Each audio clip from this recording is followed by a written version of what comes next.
C'était choquant. Regardez ce qui se passe lorsque Ayaan Hirsi Ali est interpellée au sujet de ses commentaires sur l'islam. Regardez bien. Mon point est que vous n'avez en fait pas besoin de religion pour afficher votre misogynie de manière aussi flagrante que lui. Et cela m'amène à Ayaan. Parce que vous avez soutenu qu'il y a quelque chose d'inné dans l'islam qui n'est pas seulement violent, mais qui est aussi défavorable aux femmes.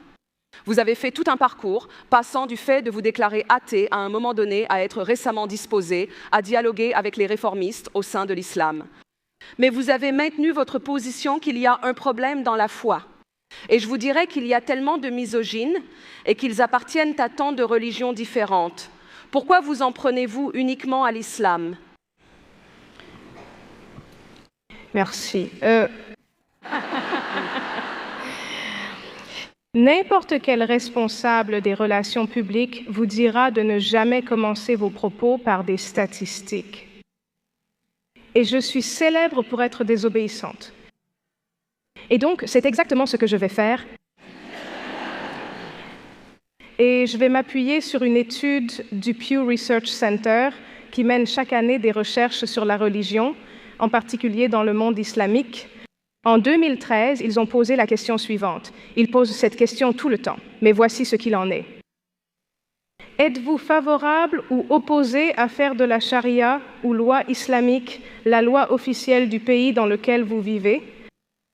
72% des Indonésiens, 99% des Afghans, 82% des Bangladais, 84% des Pakistanais, 74% des Égyptiens. Et cela continue encore et encore avec ces majorités écrasantes de musulmans qui sont favorables à la loi islamique. Ma position est et a toujours été, faisons une distinction entre l'islam en tant que doctrine et les musulmans en tant qu'êtres humains qui sont incroyablement divers. J'accepte les musulmans, mais je rejette la loi islamique. Je rejette la loi islamique parce qu'elle est totalitaire. Je rejette la loi islamique parce qu'elle est intolérante et tout particulièrement envers les femmes. Là où la loi islamique devient la loi du pays, si ces attitudes sont inscrites dans la loi, les femmes auront besoin d'un tuteur masculin. Le mariage des enfants est réintroduit. Vous serez déshérités. Si vous êtes violés, c'est de votre faute et vous serez lapidés à mort. Et nous voyons de nombreux exemples de cela aujourd'hui. Je rejette la loi islamique parce qu'elle est fondamentalement hostile aux femmes. Elle est tellement intolérante. Et tout ce dont nous parlons dans cette conférence concernant les femmes musulmanes, nous condamnons toutes ces pratiques, mais nous ne vaincrons pas. Nous n'éradiquerons pas ces pratiques à moins de parler du principe. Et ce principe est inscrit dans la loi islamique non réformée. Les orthodoxies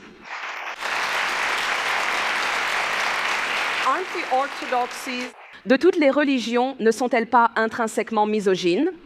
Je viens d'un pays qui compte l'une des plus grandes populations musulmanes au monde. Les femmes musulmanes en Inde luttent pour pouvoir entrer dans les mosquées comme les hommes.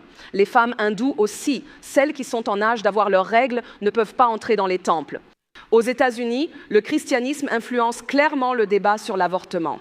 Venant d'un prétendu pays du tiers-monde, je trouve choquant que l'Amérique en débatte. Nous avons 30 minutes pour parler des femmes dans l'islam. Je pense que tout ce que vous dites est juste. La misogynie existe dans toutes les religions, dans toutes les cultures et dans toutes les régions du monde. Mais pouvons-nous, s'il vous plaît, pendant ces 30 minutes, nous concentrer sur le sujet? Je pense que l'un des problèmes, c'est que nous avons tendance à avoir une vision réductrice et simpliste de la charia. Il n'existe pas de loi islamique à proprement parler. Il y a quelque chose qu'on appelle la charia, et la charia est un processus dynamique. Elle doit être contextualisée. Donc, mon problème aujourd'hui avec Ayaan, c'est qu'Ayaan partage la même vision de la charia que les islamistes radicaux. Je fais cela depuis environ 14 ou 15 ans, et peut-être que j'ai le droit de pousser un soupir. C'est mon travail de provoquer, donc. Un soupir. Parce que, premièrement, je suis stupéfaite par la trahison des femmes musulmanes qui, pour une raison ou une autre, ont eu accès à l'éducation et sont capables de s'émanciper de la loi islamique, mais qui insistent pour dire que la loi islamique n'est pas ce qu'elle est et que nous ne la comprenons pas. Nous vivons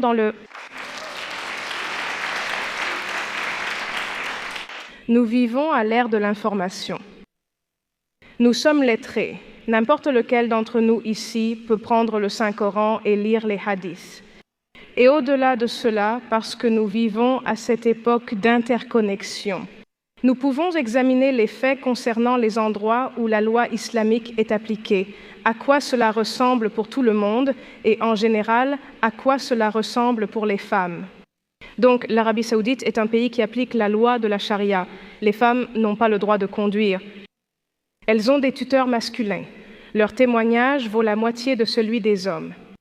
Elles sont soumises à toutes les humiliations possibles que l'on puisse imaginer.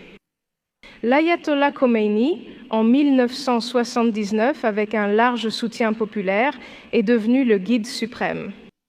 Il a instauré la charia, la loi islamique. Vous savez quelle a été l'une de ses premières mesures? Il a abaissé l'âge légal du mariage à 9 ans.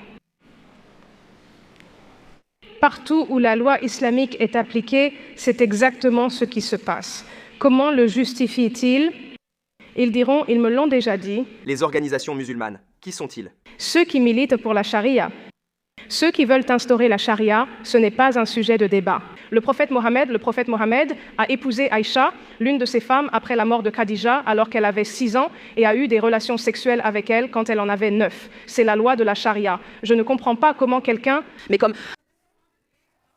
Mais ce n'est pas un débat sur la loi de la charia. Ça, c'est sûr. Ce n'est pas un débat sur le mariage des enfants. Abolissez la charia. Oui, allez-y. Ce que tu dis, Ayaan, n'a vraiment pas de sens. Je suis contente que tu sois passée de déclarer la guerre à l'islam à dire qu'il y a peut-être une possibilité.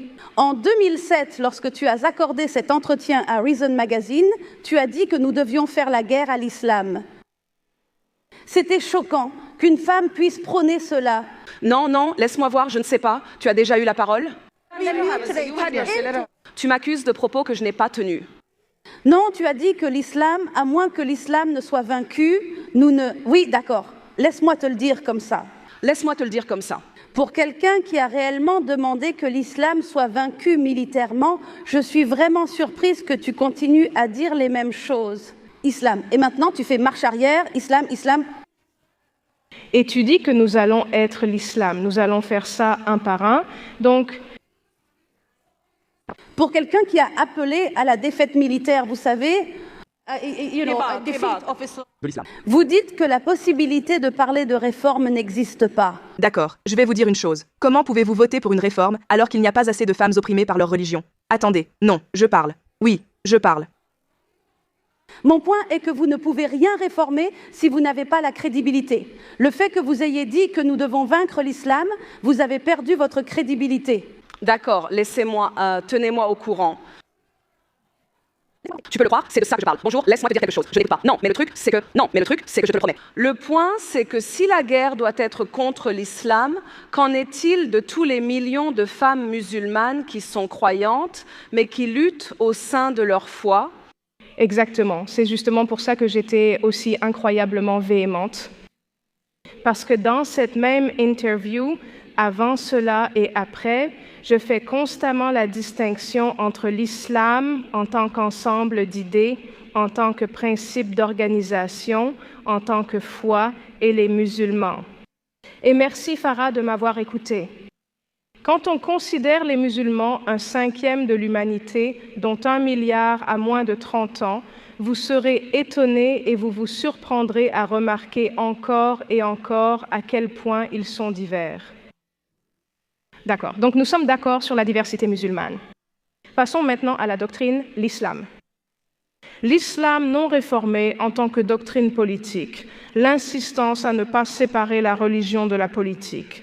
Non réformé à ce stade, il insiste davantage sur la vie après la mort que sur la vie avant la mort. Donc, non réformé, c'est un culte nihiliste de la mort, mais les musulmans, en tant qu'êtres libres, peuvent le réformer, et les musulmans sont libres de leur choix, et c'est ce que nous avons vu depuis le printemps arabe. C'est ce qui m'a inspiré à écrire mon dernier livre, Hérétique. Je vois un nombre croissant de jeunes musulmans qui, de l'intérieur, rejettent certains des principes les plus fondamentaux de la doctrine islamique. Ils veulent séparer religion et politique et défendent les droits des femmes. Donc, parler de l'islam en tant que doctrine, ce n'est pas déclarer la guerre aux musulmans. Je suis avec les musulmans. Je rejette de tout mon être la loi islamique. Est-ce pour cela, Ayan, juste brièvement, il y en a qui diraient, surtout dans ma région du monde, que la question du genre est d'abord un débat mondial. Il se manifeste différemment selon les cultures et il est souvent très contradictoire. Et donc, permettez-moi de vous dire qu'en Asie du Sud, il n'y a aucun problème à avoir une femme chef d'État. Donc, même dans un pays musulman comme le Pakistan, il y a déjà eu une femme à la tête du pays, mais aux États-Unis d'Amérique, cela reste encore un sujet de débat.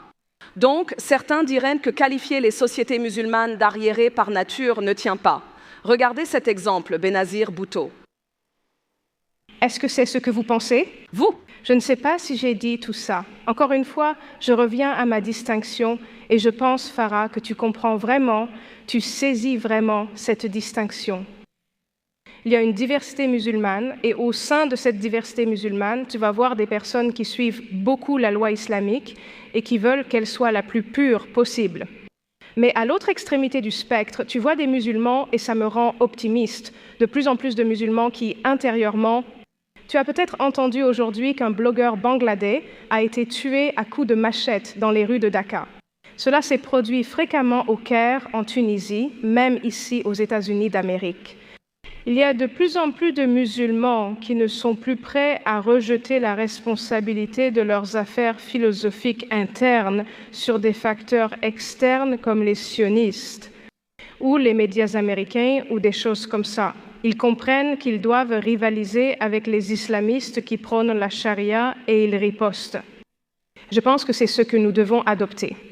Et ce faisant, je pense que la façon la plus importante de le faire est de reconnaître leur combat, qui est un combat dangereux. C'est un combat où les personnes avec qui vous êtes en désaccord au sein même de votre communauté veulent vous tuer. Ça ne me dérange pas de me disputer avec les islamistes et les extrémistes. Ils veulent me tuer, moi je ne veux pas les tuer. Et je pense qu'au final, le pouvoir des mots l'emportera. Mais nous devons, de toutes nos forces, protéger cette liberté d'expression contre les accusations d'islamophobie, contre toutes les autres formes inventées pour faire taire les gens et finalement contre la violence. Farha. c'était une réponse remarquable d'Ayan Hirsi Ali, qui est elle-même une ex-musulmane et qui comprend la religion. Et l'animateur lui demande: alors, pourquoi pensez-vous que vous critiquez l'islam? Elle a en fait reproché à Ayaan de critiquer sélectivement l'islam plutôt que les autres religions en ce qui concerne leur traitement des femmes. Et je pense qu'Ayaan Hirsi Ali a exposé les faits exactement tels qu'ils sont, tout en s'appuyant sur sa propre expérience personnelle et l'autorité qu'elle apporte à ce sujet. C'est l'une des femmes les plus éloquentes à s'exprimer sur ce sujet et cela s'est vu lors de ce débat. Merci d'avoir regardé et à la prochaine.